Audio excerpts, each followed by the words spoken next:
नमस्कार। रेडियो रिमझिम से प्रस्तुत है स्थानीय हालचाल। पहले मुख्य हालचाल। नेता प्रतिपक्ष विजय सिन्हा पहुंचे पसरमा, अंकित के परिजनों से की मुलाकात।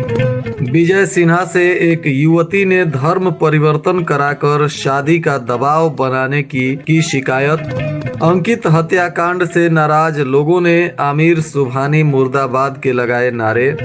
बसडीला कांड के आरोपी नहीं किए सरेंडर तो जल्द चलेगा घरों पर बुलडोजर।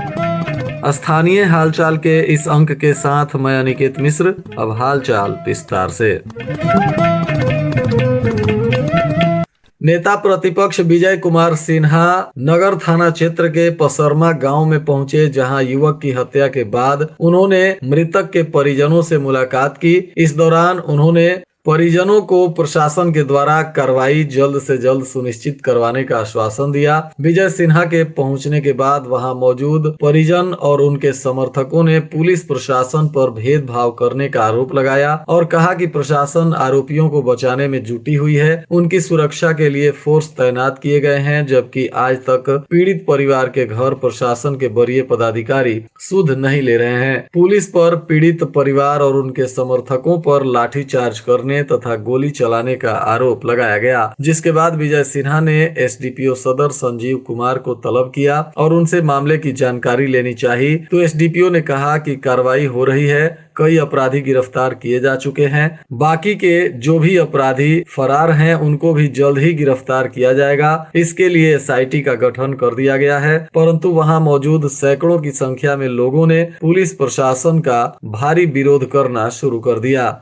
पीड़ित परिवार के लोग और स्थानीय लोगों ने प्रशासन से मुआवजे की मांग की तथा मृतक के छोटे भाई को, उसके बहनों को शिक्षा इत्यादि में मदद करने की भी मांग की और कहा कि मृतक अपने परिवार की सभी जिम्मेदारियों को कंधे पर लेकर चलता था, परंतु उसके जाने के बाद परिवार की सारी जिम्मेदारियां घर के बुजुर्ग और बीमार पिता पर आ गई है। ऐसे में उसका छोटा भाई जब बड़ा हो जाए तो उसे नौकरी दिया जाए तथा घटना स्थल पर मृत युवक अंकित के नाम से उस चौराहे का नाम किया जाए और उसकी प्रतिमा स्थापित की जाए। विजय सिन्हा ने कहा कि इस लड़ाई को हम समाप्त नहीं होने देंगे, यह सड़क से लेकर सदन तक लड़ी जाएगी। अगर पीड़ित परिवार को न्याय नहीं मिलता है तो हम सरकार को चैन से नहीं बैठने देंगे। इस दौरान वहां मौजूद बहुत सारे लोगों ने आमिर सुबहानी मुर्दाबाद के नारे लगाने शुरू कर दिए और लोगों ने कहा कि सरकार के मुख्य सचिव आमिर सुबहानी के निर्देश पर ही गोपालगंज जिला प्रशासन आरोपियों को बचाने में जुटा हुआ है। इसलिए वहां मौजूद सैकड़ों की संख्या में लोगों ने आमिर सुबहानी और नीतीश कुमार मुर्दाबाद के नारे लगाने शुरू कर दिए। विजय सिन्हा ने कहा कि इस सरकार में हिंदू होना पाप हो गया है, परंतु यह सरकार ज्यादा दिन तक टिकने वाली नहीं है और हमारी सरकार आएगी तो ऐसा कोई भी अपराधी बख्शा नहीं जाएगा। अपराधियों की कोई जात और धर्म नहीं होती है, परंतु वर्तमान सरकार एक समुदाय विशेष का वोट लेने के लिए बहुसंख्यक समुदाय को कुचल रही है और उस पर अत्याचार कर रही है। जिस तरह से आरोपियों के घर की सुरक्षा बढ़ाई गई है, वह साबित करता है कि पुलिस यहाँ कौन सा रोल अदा कर रही है। पीड़ित लोगों ने कहा कि पुलिस ने 10 घंटे का वक्त मांगा था, परंतु आज 2 दिन हो चुके हैं और अब तक मुख्य आरोपियों की गिरफ्तारी नहीं हुई है। पुलिस ने कहा था कि अगर अपराधी 10 घंटे में नहीं पकड़े जाएंगे तो उनके घरों पर बुलडोजर चलेगा, परंतु पुलिस उनके घरों की सुरक्षा में तैनात कर दी गई है। इस पर प्रदेश उपाध्यक्ष मिथिलेश तिवारी ने एसडीपीओ से कहा कि आपने परिवार से जो वादा किया था, उम्मीद है उसका जल्द से जल्द निर्वहन करेंगे और अपराधी यदि नहीं पकड़े जाते हैं तो उनके घरों पर निश्चित ही बुलडोजर चलना चाहिए और सिर्फ खिड़की दरवाजा तोड़कर खाना पूर्ति नहीं करना है। कार्रवाई सख्ती से होनी चाहिए ताकि ऐसा कुकृत्य करने वाले लोग 100 बार सोचें। वहीं बसडीला कांड में पुलिस अधीक्षक स्वर्ण प्रभात के निर्देश पर इस हत्याकांड में शामिल 8 आरोपियों को गिरफ्तार करने के बाद 7 लोगों को न्यायिक हिरासत में जेल भेज दिया गया तथा एक आरोपी को नाबालिग होने के कारण उसे किशोर न्यायालय के समक्ष प्रस्तुत किया गया है। इसके अलावा अन्य आरोपियों की गिरफ्तारी के लिए सदर एसडीपीओ संजीव कुमार के नेतृत्व में एक एसआईटी का गठन किया गया है, जिसमें कई पदाधिकारी शामिल हैं तथा न्यायालय में कुर्की के प्रक्रिया को लेकर भी प्रेयर किया गया है और अगर आरोपी जल्द से जल्द सरेंडर नहीं करते हैं तो न्यायालय का आदेश लेकर पुलिस आरोपियों के घर की कुर्की की प्रक्रिया शुरू कर देगी और आरोपियों के प्रति इश्तेहार छपवाने के लिए भी न्यायालय में प्रेयर किया गया है। वहीं बसडीला पहुंचे नेता प्रतिपक्ष विजय सिन्हा के पास एक युवती पहुंच गई जिसने एक आवेदन देते हुए विजय सिन्हा से न्याय की गुहार लगाई और कहा कि उस युवती के साथ कुछ मुस्लिम युवकों के द्वारा अपहरण करते हुए गलत काम किया गया। साथ ही अब युवती को धर्म परिवर्तन करके शादी करने के लिए दबाव बना रहे हैं, परंतु पीड़ित युवती इसको लेकर पुलिस से भी आवेदन देते हुए न्याय की गुहार लगा चुकी है, परंतु पुलिस इस मामले में कोई कार्रवाई नहीं कर रही है, उल्टे युवती को धमकी दी जा रही है। इस घटना से स्तब्ध विजय सिन्हा ने इस युवती को भी कार्रवाई करवाने का आश्वासन दिया और कहा कि तुम्हारी लड़ाई हम लोग लड़ेंगे, इसके लिए आंदोलन किया जाएगा। उन्होंने कहा कि देखिए गोपालगंज की पुलिस सरकार के दबाव में कैसे कैसे कुकृत्य कर रही है। यह युवती उचका गांव प्रखंड के छोटका साखें पंचायत की बताई जा रही थी।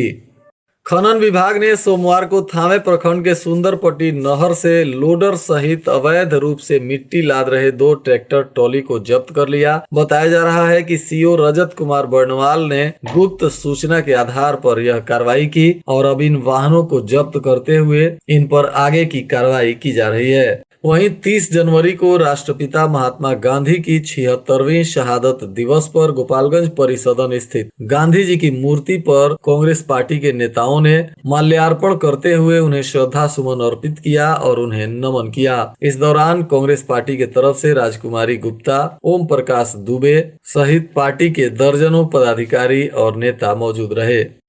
कटिया प्रखंड परिसर में सोमवार को मद्य निषेध मंत्री ने जनता दरबार लगाया और उन्होंने जनता की समस्याओं को सुना तथा उसके निष्पादन के लिए संबंधित विभाग के पदाधिकारियों से बातचीत की। वहीं माझा प्रखंड मुख्यालय के बीआरसी भवन में मुख्यमंत्री विद्यालय सुरक्षा कार्यक्रम के तहत शिक्षकों को 1 दिवसीय सजग प्रशिक्षण दी गई। बताते चले कि मंगलवार को बीआरसी भवन माझा के प्रखंड के सभी शिक्षकों को आपदा के समय अपने आप को कैसे सुरक्षित रखा जा सके इसको लेकर प्रशिक्षण दिया जाएगा। माझा उत्क्रमित मध्य विद्यालय माझा में बच्चों ने बलिदान दिवस के अवसर पर प्रभात फेरी निकाली। इस दौरान बच्चों ने महात्मा गांधी का रूप धारण कर लोगों को शांति का उपदेश दिया। वहीं थावे जंक्शन पर जीआरपी के द्वारा सोमवार को विशेष चेकिंग अभियान चलाया गया। इस दौरान ट्रेन से 225 बोतल देशी शराब बरामद किया गया है। हालांकि तस्कर की गिरफ्तारी नहीं हो सकी है। भोरे थाना क्षेत्र के खोरही गांव के पास भोरे बिंगारी मुख्य पथ पर 2 मोटरसाइकिल के बीच जोरदार टक्कर हो गई, जिसमें 2 युवक गंभीर रूप से घायल हो गए, जिनको स्थानीय सरकारी अस्पताल में भर्ती कराया गया है, जहां इनका इलाज चल रहा है। घायलों में जोरावरपुर गांव के अशोक भारती का 14 वर्षीय पुत्र अरुण गिरी और प्रभुनाथ भारती का 22 वर्षीय पुत्र धीरज गिरी बताए जा रहे हैं। वहीं भोरे पुलिस ने सेमरा में हुए शोभा हत्याकांड में मुख्य आरोपी को गिरफ्तार कर लिया है और पूछताछ के बाद इस आरोपी को जेल भेज दिया गया। बताते चले कि सितंबर 2020 को सेमरा गांव में भूमि विवाद को लेकर शोभा देवी की हत्या की गई थी और इस मामले में पुलिस ने प्राथमिकी दर्ज कर लिया था। तभी से इसका मुख्य आरोपी मुन्ना राम फरार चल रहा था, जिसे पुलिस ने छापेमारी करते हुए गिरफ्तार कर लिया।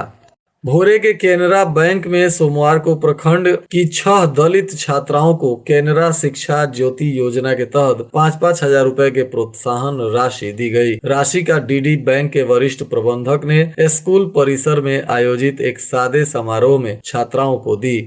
वहीं उत्पाद विभाग की पुलिस ने 2 अलग अलग जगहों पर कार्रवाई करते हुए 263 बोतल शराब जब्त किया है। वहीं इस मामले में पुलिस ने एक आरोपी को गिरफ्तार भी किया है। गिरफ्तार आरोपी तरया सुजान थाना क्षेत्र के गरहिनिया गांव का रहने वाला मंटू कुमार पासवान बताया जा रहा है। पुलिस ने इसके शराब और वाहन को जब्त करते हुए इस आरोपी को उत्पाद अधिनियम के तहत जेल भेज दिया। वहीं भोरे पुलिस ने थाना क्षेत्र के अलग अलग जगहों पर छापेमारी करते हुए 5 वारंटियों को भी गिरफ्तार किया, जिन्हें पूछताछ के बाद जेल भेजा गया। गिरफ्तार आरोपियों में मथौली गांव के इरशाद अंसारी, सेमरा गांव के जितेंद्र राम, महरा देउर के पतरू चौहान और बनकटा मल से चंचल चौधरी और सुरेश राम को पुलिस ने गिरफ्तार किया। और आज के मौसम का तापमान गोपालगंज में न्यूनतम 13 डिग्री सेल्सियस और अधिकतम 24 डिग्री सेल्सियस रहने की संभावना है। अंत में मुख्य हालचाल एक बार फिर। नेता प्रतिपक्ष विजय सिन्हा पहुंचे पसरमा, अंकित के परिजनों से की मुलाकात। विजय सिन्हा से एक युवती ने धर्म परिवर्तन कराकर शादी का दबाव बनाने की शिकायत। अंकित हत्याकांड से नाराज लोगों ने आमिर सुबहानी मुर्दाबाद के लगाए नारे। बसडीला कांड के आरोपी नहीं किए सरेंडर तो जल्द चलेगा घरों पर बुलडोजर। इसके साथ ही रेडियो रिमझिम से प्रसारित स्थानीय हालचाल का यह अंक समाप्त हुआ। नमस्कार।